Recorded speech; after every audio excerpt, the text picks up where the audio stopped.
আমার নবী সাথে বলুন মৃত্যু বেশ কম আছে কিনা? তারপরও দেখা যায় কিতাবেতে পাওয়া যায় অন্য নবী রাসূলের কাছে আজরাইল যেভাবে যাইতেন আমার নবীর কাছে সেইভাবে যায় নাই। আমার নবীর কাছে যাবেন আজরাইল, আল্লাহ বলেছেন আজরাইল রে বন্ধুর অনুমতি ছাড়া ঘরে ঢুকবা না, বন্ধুর অনুমতি ছাড়া বন্ধুর রূহে হাত দিবা না, আমি আল্লাহ নিষেধ করে দিলাম। বাবারা ভাইয়ের আজরাইল এসে নবীজি অসুস্থ, চোখের পানি ঝরঝর করে পড়তেছে। আম্মা জান আয়েশা সিদ্দিকা রাদিয়াল্লাহু তাআলা আনহার হুজরায় ছিলেন। আম্মা জান আয়েশা বলেন হুজুর কেন এইভাবে কাঁদতেছেন গো নবী, আপনার কি অসুস্থতার চাপ বেশি, কষ্ট ব্যথা বেশি হইতেছে? আমার নবী কান্দে, আয়েশা রে অসুস্থতার চাপ ব্যথায় কান্দি না রে আয়েশা, আমি কান্দি কিছুক্ষণের মধ্যে আজরাইল আসবে, আমি যদি দুনিয়ার থেকে বিদায় হয়ে যাই আমার এতিম উম্মতের কি উপায়? আমি আমার অসুস্থতার কষ্ট দুঃখের জন্য কাঁদি না, আমি কাঁদি রে আমার গুনাহগার উম্মতের জন্য। কিছুক্ষণ পরে সে ডাকলেন দরজায় আজরাইল, ইয়া রাসূলুল্লাহ দরজা খুলেন। খাতুনে জান্নাত ফাতেমাতুজ জাহরা ঘরে ছিলেন, বললেন আমার নবী ফাতেমা রে দরজাটা খুলে দাও। দরজা খুলতে গেলে ফাতেমা দেখে এমন এক লোক দাঁড়িয়ে আছে যাকে জীবনে কোনোদিন দেখি নাই, অপরিচিত লোক। বলল বাবা এই লোকটাকে চিনি না, দরজা খুলবো। বাবা দরজা খুলে দাও, এই লোকটারে তুমি চিনবা না, লোকটার নাম মালাকুল মাউত আজরাইল, কিছুক্ষণের মধ্যে তুমি ফাতেমা এতিম হইয়া যাইবা। ঘরে ঢুকলে নবীজির পাশে বসতে নবী বললেন আজরাইল কিছুক্ষণ বসো, আমার ভাই জিবরাইল আসো। আদম আলাইহিস সালাম থেকে শুরু করে ঈসা আলাইহিস সালাম পর্যন্ত সকল নবী রাসূলের জীবনী খুলুন, এত সময় কারো কাছে আজরাইল বসে না। আমার নবীর পাশে আজরাইল ঘন্টার পর ঘন্টা বসে রয়েছে। জিবরাইল এসেছে, হুজুর কাইদেন না, আল্লাহ আমারে পাঠাইছে, আপনার উম্মতের কোনো সমস্যা নাই, আপনার বিদায় আনতে, আপনার বিয়োগ আনতে, আপনার সকল উম্মতের দায়ী দায়িত্বের জন্য আমার আল্লাহ গার্জিয়ান হইয়া গেছে। হুজুর আমার আল্লাহ বলেছে আপনার উম্মতের কোনো না কোনো উসিলা দিয়া জান্নাতি বানাইয়া কবর নিবে, যেমন আজকের মাহফিলটাও এমন একটা উসিলা হয়ে যেতে পারে। একবার বলুন আল্লাহু আকবার। হুজুর কাঁদবেন না, এই মুহূর্তে আর কাঁদতে হবে না। আমার নবী বলেন এরে জিবরাইল আমি একটা কথা আমার আল্লাহর কাছে বলে দিতে চাই। কি কথা? আমি নবী হাসরের মাঠে আমার একটা উম্মত বাকি থাকা পর্যন্ত, জান্নাতবাসী না হওয়া পর্যন্ত আমি নবী হাসরের মাঠ ছাড়বো না। আমার আল্লাহ বলেন কথা দিলাম গো বন্ধু, তোমার একটা উম্মত বাকি থাকা পর্যন্ত আমি আল্লাহর জান্নাতের দরজাও বন্ধ করব না। আমার নবী ডাকলেন আজরাইল তোমার কাজ তুমি শুরু করো। আমার নবীজির বুক মুবারকের উপর হাতটা শুধু হালকা করে আজরাইল উপরে রাখলেন, হালকা করে রাখলেন। বাবা কোন নবী রাসূলের রূহ এইভাবে বের করে নাই, আমার নবী রূহ কিছুক্ষণের জন্য যেইভাবে বের করেছেন। হযরত ইদ্রিস আলাইহিস সালামের জীবনী খুলুন, ইদ্রিস আলাইহিস সালাম ডাকতেছেন আল্লাহ আজরাইল মানুষের রূহ বের করবে, বহু কষ্ট বলে হয়, আমার রূহটা যদি বের করত আমি দেখতাম কত কষ্ট হয়। আমার আল্লাহ কয় আজরাইল ধরো ধরো, ইদ্রিসকে ধরো। আজরাইল ধরলেন, রূহ বের করে নিলেন। বহুদিন পর আবার রূহ ফিরাইয়া দিলে ডাকতেছে আজরাইল কত কষ্ট দিছে। আমার আল্লাহ ডাকে ইদ্রিস কত কষ্ট, ইদ্রিস আলাইহিস সালাম ডাকে মাবুদ কত কষ্ট, মৃত্যুর যন্ত্রণা এত কষ্ট গো প্রভু, তোমার নবী হইয়া এত কষ্ট দিল, না জানি সাধারণ মানুষের কত কষ্ট দেয়। ইদ্রিস আলাইহিস সালাম বলছে আল্লাহ এইভাবে আজরাইল আমাকে আক্রমণ করেছে, আমার রগগুলো ধরে উল্টা টাইনা ছিঁড়া বাইর করছে, আমার চামড়া ছিলাইছে, গোশতের সাথে হাড্ডি রাখে নাই, হাড্ডির সাথে গোশত রাখে নাই, আমার কলিজা এমন শুকাইছে দুনিয়ার পানিতে আমার কলিজা ভিজবে না, এত কষ্ট দিয়েছে। আল্লাহ আমাকে বেহেশতি পানি খাওয়াও, না হয় আমার কষ্ট দূর হবে না। বেহেশতি পানি খাওয়ার জন্য নিয়েছে, একটু পানি বেহেশতের পানি খায়া আজরাইলের আক্রমণের বিপদ থেকে একটু শান্তি লাভ করেছে। নবী হইয়া আজরাইল এত চাপ দিয়েছে, এবার আমার আপনার নবীর পাশে আজরাইল এসে বসেছে। নবীজির বুক মুবারকের উপর হাতটা হালকা করে রাখছে। কত হালকা বোঝানোর জন্য বলছি। এই লিফলেটটা হ্যান্ডবিলটা একবারে ছোট্ট, আমার হাতের উপর যদি রাখা হয়, বলুন হাতের মধ্যে কোনো চাপ অনুভব করা যাবে কিনা, কোনো কষ্ট মনে হবে কিনা?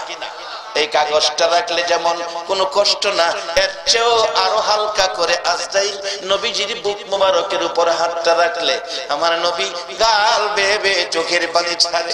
আজরাইল, তুমি কি আমারে চিনো না?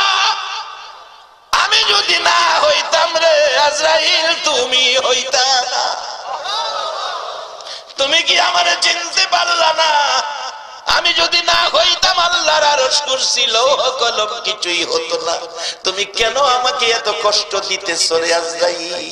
আজরাইল বলেন, ইয়া রাসূলুল্লাহ, আমি তো কষ্ট দেই নাই, শুধু কাগজের মতো হালকা করে হাতটা আপনার উপরে রাখছি।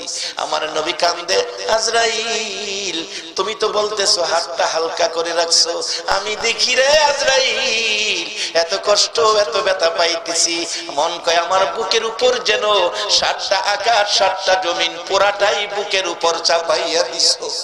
আরে আজরাইল, 7 আসমান 7 জমিন যদি বুকের উপর চাপাইয়া দেওয়া হয়, মনে হয় এত কষ্ট আমি পাইতাম না। আজরাইল রে, আমারে কষ্ট দাও নাই, তুমি বলেছো এত কষ্ট আমি পাইতেছি। আমার আল্লাহ বলেন, বন্ধু একটু কষ্ট তোমার দেওয়ার কারণ আছে, সেই কারণটা আইসা গেছে বাজান। আমার নবী বলছে, আজরাইল ও আজরাইল, তোমার কাছে একটা আবদার করি, এই মুহূর্ত থেকে কিয়ামত পর্যন্ত আমার উম্মত যারা হবে রে আজরাইল, আমার উম্মত যারা হবে, একবার বলুন আল্লাহু আকবার, আমার উম্মত যারা হবে রে আজরাইল, এই মুহূর্ত থেকে কিয়ামত পর্যন্ত আমার উম্মতের রূহ বের করতে যা কষ্ট তুমি দিবা, একটা আবদার করি, সকল উম্মতের রূহ বের করার কষ্ট ব্যথা দুঃখ সব আমি মুহাম্মদের বুকে চাপাইয়া দাও।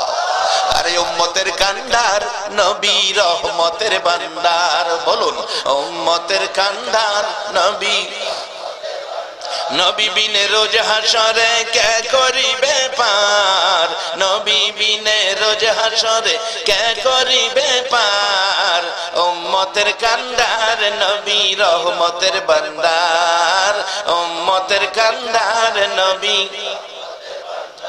মোদের নবী দয়ার সাগর, গুনাহগার উম্মতের পাগল, মোদের নবী দয়ার সাগর, গুনাহগার উম্মতের পাগল, রোজ হাসরে সেজদায় পড়ে কাঁদবে যারে যার, রোজ হাসরে সেজদায় পড়ে কাঁদবে যারে যার, উম্মতের কান্ডার নবী রহমতের ভান্ডার, উম্মতের কান্ডার নবী। যাইয়া দেখো মদিনাতে কান্দে নবী দিনে রাইতে, যাইয়া দেখো মদিনাতে কান্দে নবী দিনে রাইতে, এ মাফ করিয়ে দেও গো খোদা উম্মত গুনাহগার, মাফ করিয়ে দেও গো খোদা উম্মত গুনাহগার, উম্মতের কান্ডার নবী রহমতের ভান্ডার, উম্মতের কান্ডার নবী। রে বাবার মাইনা, আমার নবী চোখের পানি ছেড়ে ছেড়ে ডাকে, সব ব্যথা আমার বুকে দিয়ে দাও। আজরাইল ডাকে, প্রভু গো তোমার বন্ধুর কান্না আমার সহ্য হয় না, একটু অনুমতি দাও আমাকে তোমার বন্ধুর সাথে কথা বলতে।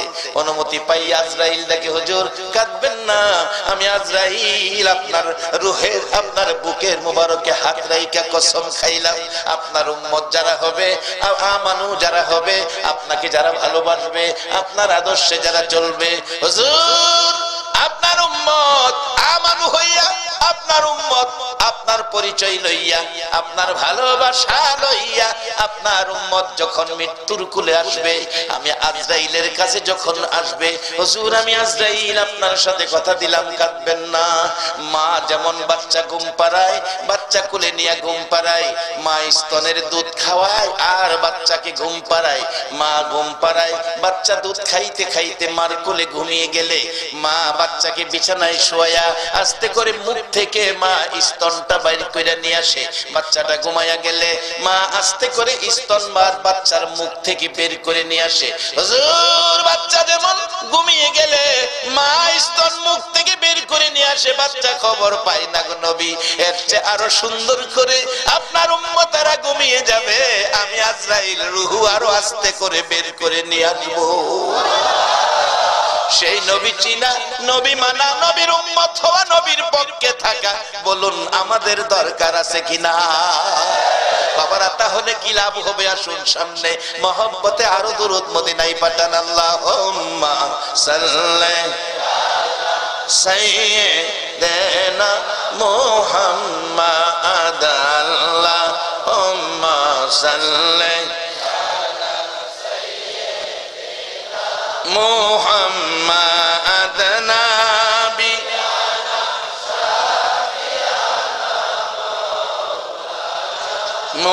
মুহাম্মাদ নাবি মাওলানা দিবানিশি মনের আমার আর দিও না যন্ত্রণা, দিবানিশি মনের আমার আর দিও না। না হায়রে দান যদি হইতাম দনি যাইতাম সু, হায়রে দান যদি হইতাম যাইতাম সোনার মদিনা। আল্লাহুম্মা সাল্লি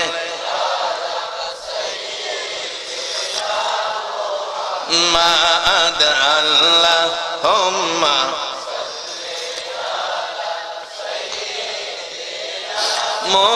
মুহাম্মাদ নাবিয়ানা মাওলানা মুহাম্মাদ নাবিয়ানা মাওলানা বালাগাল উলা বিকামালিহি কাশাফাত দুজা বিজামালিহি হাসনাত জামিউ খিসালিহি সাল্লু। শামাউন বলেন, এরে হাসান বসরি, আমার এতদিনে এই পরামর্শটা দিলি, আমি আমানু হব, আখিরি নবীর উম্মত হব, আমি কালিমা পড়ব। তবে শর্ত হলো, আমার নবীর হাদিস শর্ত পেয়েছি, মান ক্বালা লা ইলাহা ইল্লাল্লাহু ফাদাখালাল জান্নাহ। হাসান বসরি রে, তুমি একটা লিখিত দাও, তুমি একটা লিখিত দাও, তুমি যে আমারে কালিমা পড়াইছো, আখিরি নবীর উম্মত বানাইছো, আমানু বানাইছো। আল্লাহ ওয়ালারা, আল্লাহর ওলিরা কি করে? আমানু বানাইছো, তুমি একটা লিখিত দাও, আমি কবরে যাইয়া প্রশ্নের সম্মুখীন হলে লেখাটা দেখাবো। আর কিছু আনতে পারি নাই, এই যে দেখো শামাউন আমানু হয়ে আসছে। হাসান বসরি রহমাতুল্লাহ আলাইহি কালিমা পড়াইয়া আমাকে আখিরি নবীর উম্মত বানাইছে। আরে হাসান বসরি শুধু লেখাটাই নয়, আমার মৃত্যু হয়ে গেলে কালিমা পড়ার পর তুমি আমার নিজের হাতে গোসলটা দিও। বাবারা গোসল দিবে, বড়ি পাতার গরম পানি, সাদা কাফন পরাবে প্রত্যেকের। এই বাবা আমি সহ আমি নিজে এখন থেকে নিজের প্রস্তুতি করতেছি। একটা ছেলেরে মাদ্রাসায় দিছি, ছেলেটা আলেম হবে, ক্লাস 9 এ পড়তেছে, এবছর 10 এ উঠে গেছে, আলেম হবে।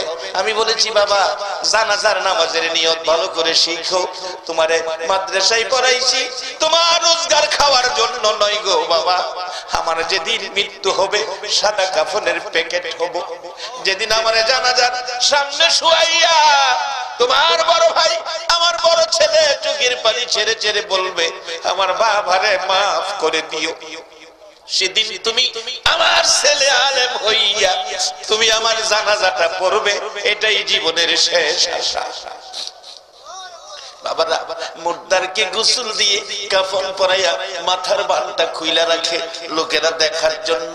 এমন সময় মাথার বান যখন আবার দিয়ে ফেলে মুর্দার কাঁদতে থাকে, ও আমার বন্ধুরা আমার এতিম বাচ্চাটা কাঁদতেছে, তোমরা আমার বানটা খুইলা দাও, আমি আমার বাচ্চাটারে আরেকটা বার দেখা যায়। বলুন এই সময় আমাদের প্রত্যেকের সামনে আসতেছে কিনা? বাবারা আমার নবী বলেছে, নবী পরামর্শ দিয়েছে কাফা বিল মাউতি ওয়াইদান, আর ওয়াজ লাগে না একটা ওয়াজ যথেষ্ট। মৃত্যুর কথাটাকে যখন স্মরণ রাখবে, মৃত্যুর কথাটা স্মরণ থাকলে একটা ওয়াজই যথেষ্ট হয়। বাজার আমার লাগানো গাছ থাকবে, আমার বান্দা বিল্ডিং থাকবে, আমার কষ্টের রোজগারের টাকা ব্যাংকে পড়ে থাকবে, আমার শুধু সাদা কাফনটা দিয়া খবরও পাঠাবে। সেদিন প্রত্যেকের সামনে আছে কিনা বাজার একটু হিসাব করার জন্য নবী পরামর্শ দিয়েছে।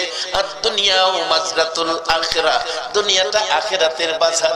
বাজার মার পেটে ছিলাম, রূহের জগতে ছিলাম, রূহের জগতে বাজার নাই, মার পেটে ছিলাম, বাজার নাই। কবরে যাব, একটার পুরি সার দোকানও পাইবেন না। বাজার হাসরের মাঠে যাবেন, তরি তরকারির দোকান পাবেন না। দোকান হইল দুনিয়াতে। রাসূল পরামর্শ দিয়েছে রোজগার যা করেন এখান থেকেই করেন। আজকে যারা মাহফিলে বসে আছো গো, তোমরা কবরের শান্তির ব্যাগ বাজার দিয়া ভইরা ফালাইছো। একবার বলুন আল্লাহু আকবার। যার বাস্তবতাই ছিলাম হাসান বসরি রাহমাতুল্লাহ আলাইহি গোসল দিলেন, মৃত্যুর পরে সামাউনকে কাফন পরাইলেন, কাফনের ভিতরে কাগজটা ঢুকাইয়া দিলেন।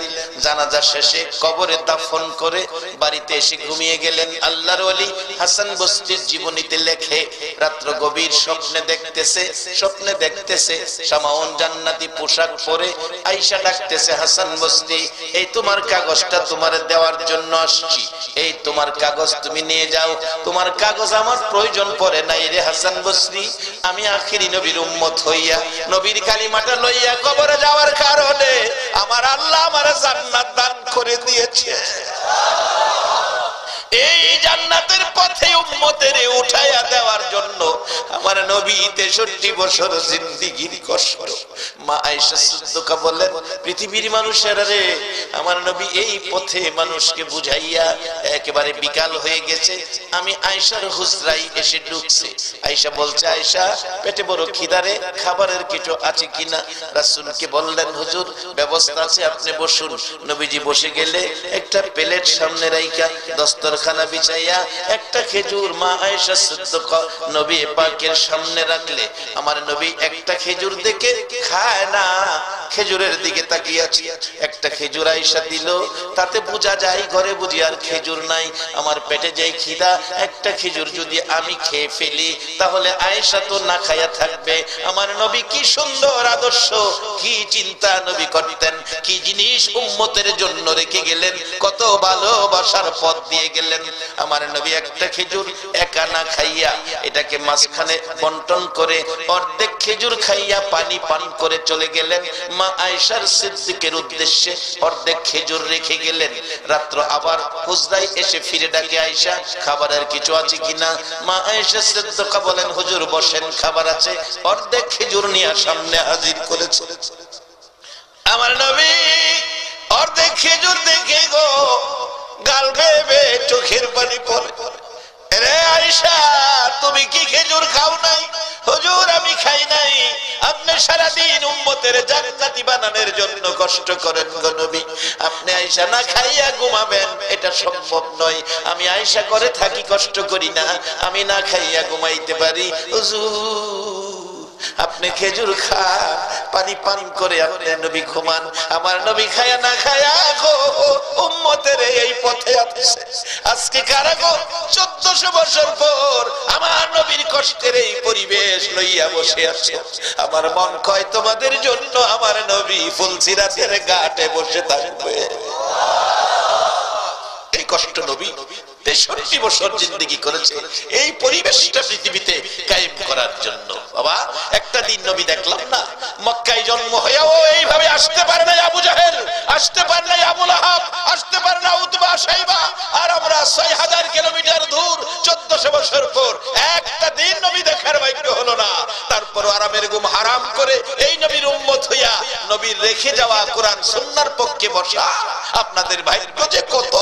আল্লাহু আকবার। মাত্র কালিমাটা পড়ে সামাউন কবরে গেছে, আল্লাহ জান্নাত দিছে। আমরা কবেকার কালিমাওয়ালা? কোরআন শরীফে বলেছে আমানু হইয়া নবীর উম্মত হইয়া কবরে গেলে আল্লাহ আমাদের 3 বেলা খাওয়াইবো। বাল আহিয়াউন, কোরআন শরীফ, বাল আহিয়াউন ইনদা রাব্বিহিম ইরজাকুন। আল্লাহ বলছে বন্ধু গো, আপনার উম্মত কবরে আইলে দুনিয়ার মানুষ যেমন 3 বেলা খায়, আমি আপনার উম্মতের কবরও 3 বেলা জান্নাতি খাওয়াই খাওয়াই। মানে এই নবীর উম্মত হইতে লাভ হইব না লস হইব? মালয়েশিয়া যাই প্রত্যেক বছর ওয়াজ করতে, এবার গিয়া শুনি এক বেকুল্লা ঘটনা। মালয়েশিয়া চাইনা বেশি, চাইনা ফ্যাক্টরি মালিক বেশিরভাগ চাইনা। এরা তো আমানু না, এরা বুদ্ধ ধর্মের লোক। এই চাইনা মারা গেলে চাইনাদের কবরস্থান আছে, এরা কবরে যাওয়ার সময় টাকা দিয়া দেয়, লগে খাতা কলম দেয়, হিসাব কিতাব করে শুনতে। যারা সিগারেট খায় সিগারেটের কার্টুন সাথে দিয়া দেয়, ম্যাচ সহ। চিন্তা করেন কেমন ব্যাকলের ব্যাক। আচ্ছা আপনারাই করেন, এটা লইয়া কবরে গিয়া খাওয়ানোর কোনো ভাব আছে? খাইলে আখিরি নবীর উম্মতে খাইবো। আল্লাহু আকবার বলেন। এটা তুফাজ্জল নবীর ওয়াজ না, কোরআন শরীফ। বাল আহিয়াউন ইনদা রাব্বিহিম ইরজাকুন। টাকা পয়সা দিয়া সবকিছু দিয়া পরে এর নিয়ে কবর দেয়, সিগারেটের ফেক ম্যাচ সহ দিতেছে, খাতা কলম দেয়। তারপরে একটা বড় ধনী আর কি, এটা বড় ধনী মালাই বাসায়, এটা একটা ধাতু যেটা বেশি বড় লোক। এবার বলে একটা বেশি বড় লোক মরছে, বড় ধাতু, এটা 6 লক্ষ রিঙ্গিত সাথে দিয়া কবর দিছে। 6 লক্ষ। 1 টাকা মালয়েশিয়া, আমরা দেশে 20 টাকা। 1 লক্ষে 20 লক্ষ, 6 লক্ষ হইলে 1 কোটি 20 লাখ টাকার সাথে দিয়া হেরে কবর দিছে। হ্যাঁ বলে গিয়া কিনা খাইবো। রাসূল কইছে আজ দুনিয়াও মাজরাতুল আখিরা, দুনিয়া হইলো আখিরাতের বাজার। এখানতে বাজার করবেন, কবরে গিয়া খাইবেন। অনেক সময় দেখছেন না লন্ডনতে টাকা ছাড়ে, সিলেটবাসী সিলেট থেকে টাকা ধরে, ইটালির থেকে টাকা ছাড়ে, বাংলাদেশ থেকে টাকা ধরে, সৌদি থেকে টাকা ছাড়ে, বাংলাদেশ থেকে টাকা ধরে, মালয়েশিয়ার থেকে টাকা ছাড়ে, বাংলাদেশ থেকে টাকা ধরে। নবী কইছে দুনিয়ার থেকে রুজি রোজগার ছাড়ো, কবরে গিয়া রুজি রোজগার ধরো। আল্লাহ কইছে নবী গো, তোমার সিস্টেম আমি বাস্তবায়ন করে দিলাম। তোমার উম্মত দুনিয়ায় ভালো কাজ করে কবরে আইবো, আর এর বিনিময়ে আমি আল্লাহ ঘোষণা করে দিলাম বাল আহিয়াউন ইনদা রাব্বিহিম ইরজাকুন। আর তাহলে এই কথা নবীর কথা না মাইনা নিজে দেখেন 6 লক্ষ রিঙ্গিত সিগারেটের ফেক মেস, খাতা কলম, কোন দিন কত খরচ হইল হিসাব লেখা লাগতো না। সারকাপ, বদনা, জগ, অর্থাৎ সংসার করতে যা লাগে সব এর লগে দিয়া মাটি তলে দিয়া 6 লক্ষ রিঙ্গিত মাটির তলে দিছে। এই 6 লক্ষ রিঙ্গিত মাটির তলে দেবালা। এবার গিয়া শুনি ঘটনা। দেখ গেলাইছে এক বাঙালি, আস্তে করে কয়ে দিছি যা করছে কথা। আচ্ছা এবার আপনারা কর, যাই দেখছে 6 লক্ষ রিঙ্গিত মারি তলে দিতেছে, সারা মালয়েশিয়া ঘুমাইলেও হ্যাঁ ঘুমাইছে।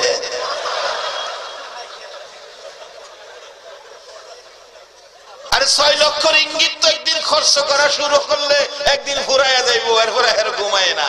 আর আজকে যারা বইয়ে রয়েছেন, যদি আজকের বর্ষাটা আখিরি নবীর উম্মতের পক্ষ লইয়া কোরআনের পক্ষে কবুল হয়ে যায়, 10টা পৃথিবীর সমান একটা জান্নাতের বাজেট আপনার হয়ে যাবে। এই জন্য রাতের কিছু সময় না ঘুমাইয়া থাকলে লাভ হইব না লস হইব? এই ভাগ্য কয়জনের হয়? কোন মায়ের সন্তান পেটে রাখছো? 16তম বার্ষিক মাহফিল সাজাইছে, যেই মাহফিলে বসে মেহমানেরা 60 বছর ইবাদতের নেকি পেয়ে গেল। এটা আমার কথা না, হাদিস। হুজুর আছেন এখানে, মাজলিসু ফিকহিন খায়রুম মিন ইবাদাতি 60 সানা। 60 বছর শেষ করে নাই, 60 বছর ইবাদতের চাইতেও উত্তম কোরআনের এক মাজলিসে বসা। বেকল 6 লক্ষ রিঙ্গিত লয়ে গেছে। হেরারে কি বেকল কমন কিছু বেকল আমরা দেশে আছে। কিছু মানুষ দেখছি সিলেট আসে, মাজার জিয়ারতে যায়, আল্লাহর ওলির কাছে যায়। আবার কিছু মানুষ আছে কক্সবাজার যায়, কক্সবাজার বাবার রক্তের কামাই, পোলাই চাইছে আব্বা কক্সবাজার নামো, 20,000 30,000 টাকা দেয়। 30,000 টাকা খরচ করে, 5,000 টাকা বোর্ডিং খরচ, বাঙ্গা শহীদ শুইয়া রাত্র টাকা, এটা বলে 5,000 টাকা লাগে। বলে হুজুর আপনি জানেন কেমনে? আমি দেখে আইছি বাজার, না দেখে কই না, কারণ না দেখে কইলে ওই আরেকবার চট্টগ্রামের বেড়া ভিডিও করতেছে, চট্টগ্রাম গিয়ে আমার বিচার দিব, এপ্রিলে মাহফিলে যাবো, হ্যাঁ আবার আমারে দৌড়বো। তবে আমি গেল বেকুল্লা যাওয়া যায় না, ওজের দাওয়াত দেয়, টাকা দিয়া নে, গাড়ি ভাড়া দেয়, আবার আওয়ার সময় পকেট ভইরা টাকা দেয়, এই যাওয়া যায়।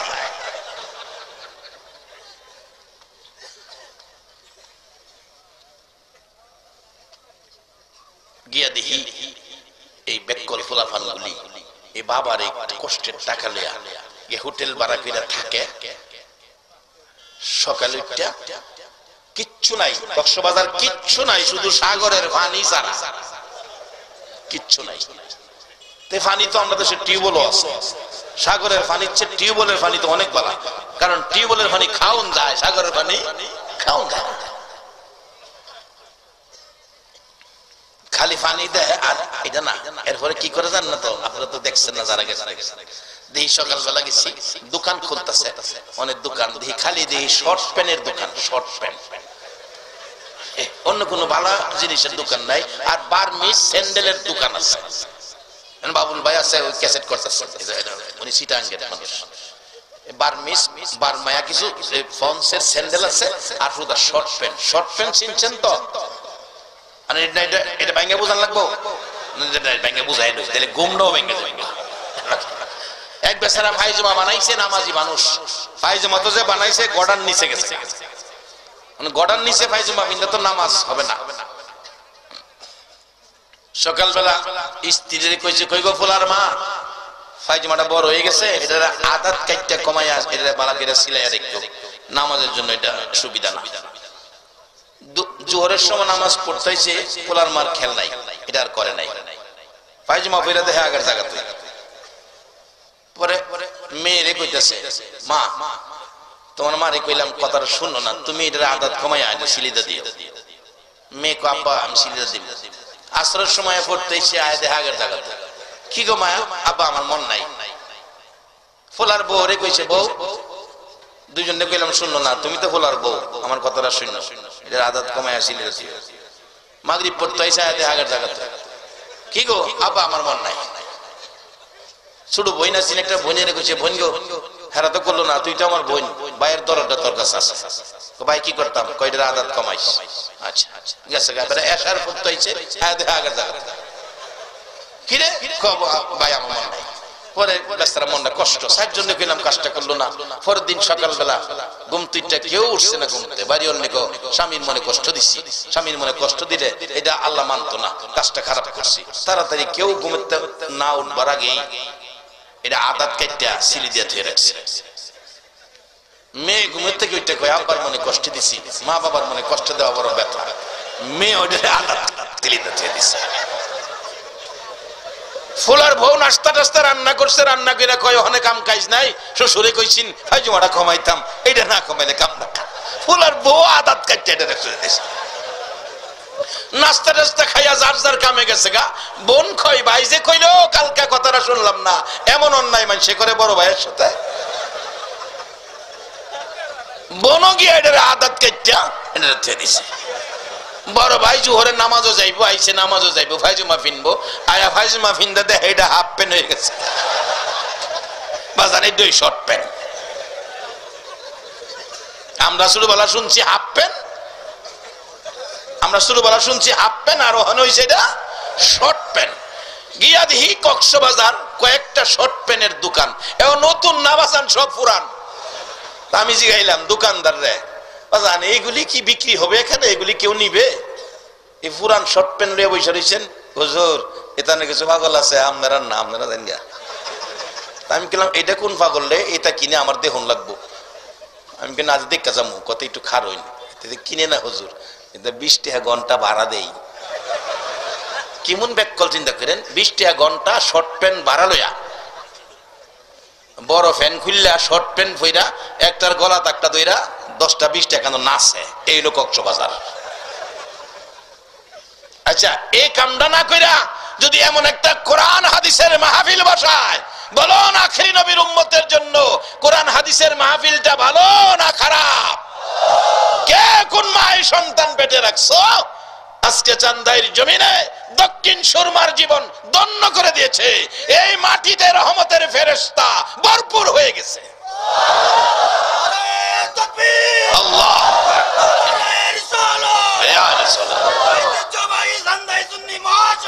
জিন্দাবাদ, মারহাবা মারহাবা, সবাই মারহাবা বলুন, মারহাবা। আল্লাহ তুমি কবুল করো, সকলে বলুন আমিন। বাজান আসুন শেষ দিকে যাচ্ছি, আসুন শেষ দিকে যাচ্ছি। মাটির তলে দিয়ে আইলো টাকা পয়সা সহ, কিন্তু এই সিস্টেম তো আমার নবী বলে নাই। নবী বলেছেন কাফাবিল মাউতি ওয়াইজান, একটা ওয়াজ যথেষ্ট, মৃত্যুর কথা স্মরণ রাখো। আবার বলছেন মৃত্যুর আগে ওই উপদেশ পরামর্শটা মাইনা নাও। সেই পরামর্শটা কি? আদ-দুনিয়া ও মাজরাতুল আখিরা, দুনিয়া আখিরাতের বাজার, এখান থেকে বাজার করো, খবর গিয়া পাইবা।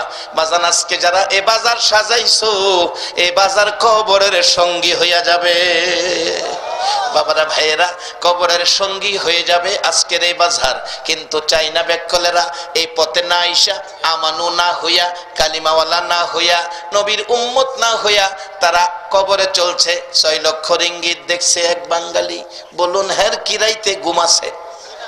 বন্ধুরা বলে কয় চলো ঘুমায়া যাই, 12 ঘন্টা ডিউটি করে আইসস, ঘুরতেছস কি লেগা? তুই না আগে ঘুমায়া যাস, আজ দেরি করতেছস। কই না আমি ঘুমো ধরে না। তার সমস্যা কি? কই সমস্যা কি কোয়া যাবে না। হ্যাঁ কইতো না, ঘুমাইতো না। সবাই ঘুমাইছে, সবাই ঘুমাইছে, এখনো ঘুরে। রাস্তায় টহল পুলিশ থাকে মানুষের সেবা দেওয়ার জন্য। দেখে পুলিশ দেখে যে মানুষই নাই, সেবা দিব কারে? আমরা দেশের মতো তো আজাইরা ঘুরা, মালয়েশিয়া মানুষ ঘুরে না। রাস্তাঘাট ফাঁকা, মানুষ নাই, টহল পুলিশও ঘুমায় গেছে। হ্যাঁ কয় অহনের সুযোগ, গিয়া চাইনা বেড়ার কাছ থেকে গিয়া 6 লক্ষ রিঙ্গিত উড়ায় মাটির তল তুলেই পড়ছে। 3 দিনের ভিতরে ফ্লাইট করে বাংলাদেশ। আচ্ছা এই কাজটা কি? বিধর্মী বেড়ার কবরের থেকে হাঁটা আনন্দা মুসলমানের জন্য কাজটা কি ভালো? এই কাজগুলি যেন আমরা না করি। যারা আমানু, আল্লাহ আপনাদের পরামর্শ দিতেছে, কত যে মায়া করে আল্লাহ দেখেন। ইয়া আইয়ুহাল্লাযীনা আমানুর কাউ ওয়াসজুদু ওয়াবুদু রাব্বাকুম। ও আমানু, আল্লাহ ডাকতেছে, ও আমানু আখিরি নবীর উম্মত, কালিমাওয়ালা মুসলমান, আমানু মুসলমান কালিমাওয়ালা, রুকু সেজদার মাধ্যমে, রুকু সেজদার মাধ্যমে রবের ইবাদত করো। এরপরে বলছে আফআলুল খায়রা, ভালো কাজ করো। রুকু সেজদার মাধ্যমে রবের ইবাদত করলে জান্নাত দিব, এ কথা বলে নাই। বলছে আফআলুল খায়রা, ভালো কাজ করো, ভালো কাজ করো। বাজান আরেক বেটার টাকা, আরেক বেটার টাকা আমি যদি নিয়ে আসি, বলুন কাজটা কি ভালো হবে না খারাপ হবে? বাবারা খারাপ কাজ তো কইরা ফালাই। এই জন্য আল্লাহ পরামর্শ দিছে আখিরি নবীর উম্মতের, খারাপ কাজ আমরা করতে পারবো না, আমরা ভালো কাজ করব।